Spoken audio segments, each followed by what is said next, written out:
I just saw something that I can do absolutely nothing about directly, other than share it with you.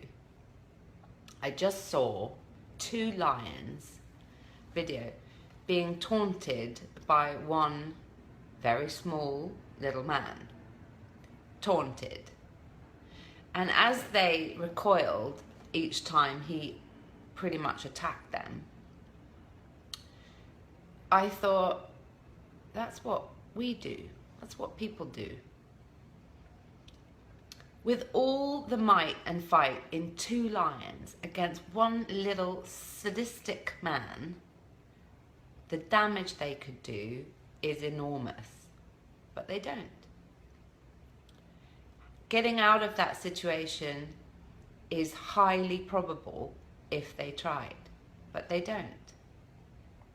Fighting back is absolutely possible, but they don't. Why? Because like human beings, we've been conditioned to think a certain way. No doubt those lions were small when this whole process began for them, and they've grown and grown with the same experience that they are less than, like we do.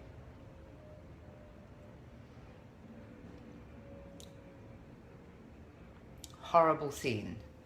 And I can tell you, that's what I see with people in all manner of capacities, in all manner of ways, in all manner of lives, cultures, families, dynamics, however we meet people.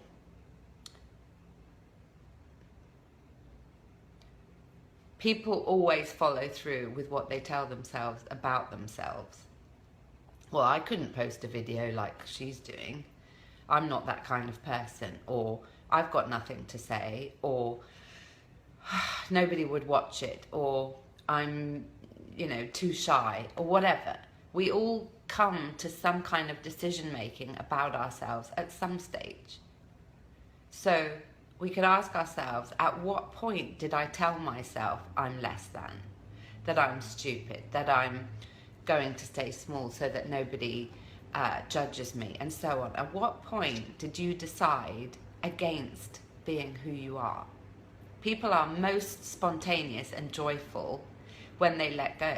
Joy comes from being spontaneous, in my experience.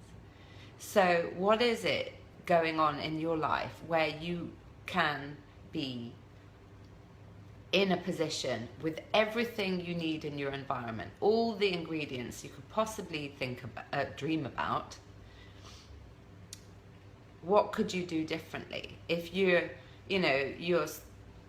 small shift away from, if you're the tiger, away from an experience where you're consistently being yanked on a chain and pushed into a corner, and have this psychology that says, I can never get away from this, I just have to endure it. What's one small shift that you could make today to shift that reality?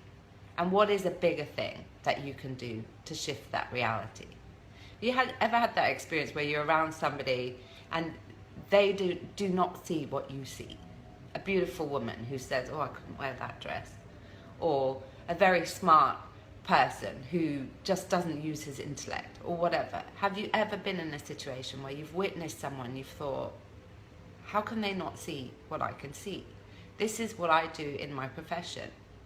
I see people who have survived enormous conflicts, terrible histories, difficult situations, a deep, powerful trauma of some kind, or passivity, neglect, emotional neglect, physical brutality at the part of somebody else, ignorance on the part of somebody else, and so on. I work with survivors. The people I work with are alive and kicking still, regardless as to the fact they've been those lions chained up, and they're alive and they're sane.